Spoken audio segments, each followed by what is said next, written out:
కోసం మంచు కెరటమై దూసుకు వచ్చిన సైనికుడు కత్తి కొనలలోన చిక్కిన పావురాయి కోసం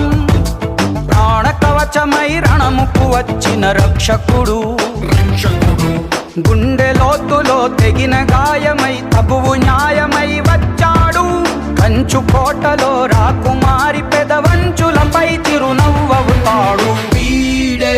వీడే నీ తక్షణ రక్షణ లక్ష్యకుడే వీడే వీడే నీ లక్షల సైన్యం వీడే